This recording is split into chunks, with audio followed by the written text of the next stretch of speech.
right, joining us now is the guy who played offensive line in the NFL, in case you can't tell, for both the Chiefs and the Redskins. He's now an orthopedic surgeon.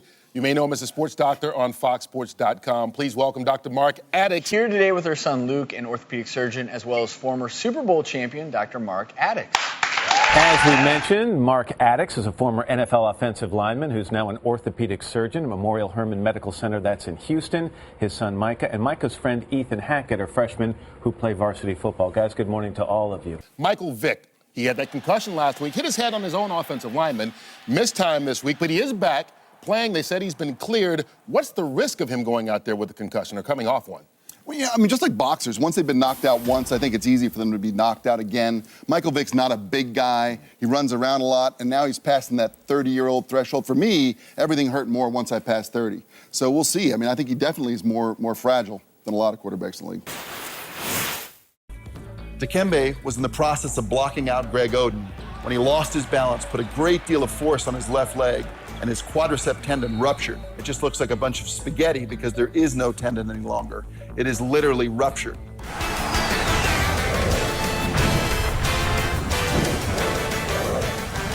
What kind of impact does that injury have on a quarterback's ability to throw the ball? Well, I think a significant one. You know, I began my career blocking for Steve Young in the USFL. I ended my career backing up Stinky in the Redskins, and I've had plantar fasciitis, and the pain is excruciating. As a lineman, they put a stiff carbon fiber insert in your sole. They tape your foot up like a cast. They inject you to stop the pain, and even with all that, my effectiveness was significantly compromised. What Michael Moore did while he was riding the bull is he tore the labrum of his hip. The labrum is a ring of cartilage that surrounds the hip joint that creates a suction seal on the hip. When performing hip arthroscopy and labral repair, first you distract the joint, then you place the scope in the joint, make a second portal for your instrumentation, then you free the labrum from the edge of the socket, prepare the bone to accept the suture anchor, you capture the labrum with the suture, and then you drill the bone. Then the anchor is placed into the bone, reattaching the torn labrum, which gives him a stable hip and a hip that no longer has pain while he's riding a bull.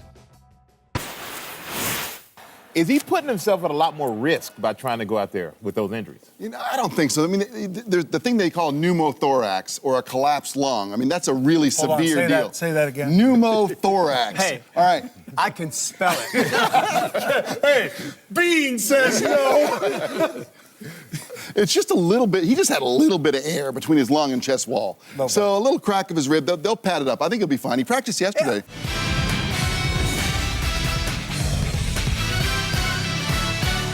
He's been cleared to play, but sports medicine expert Dr. Mark Adickes says there's no sense in risking it.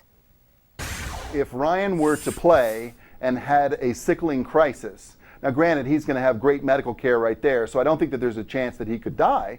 But if he had another episode like he had last time, it is conceivable that he could miss the rest of the season or perhaps even end his career. Hey, you're an inspiration to me, man. You got injured and, you know, you went to school and you became a successful doctor, and, you know, that tells me right there I can do anything with myself.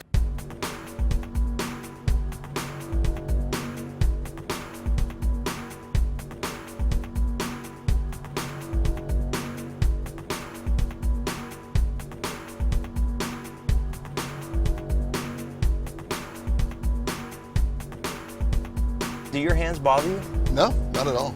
I don't have any problem. You never actually hit anybody. No, I used to hit it with my head. No, that's why your head's so Well, big.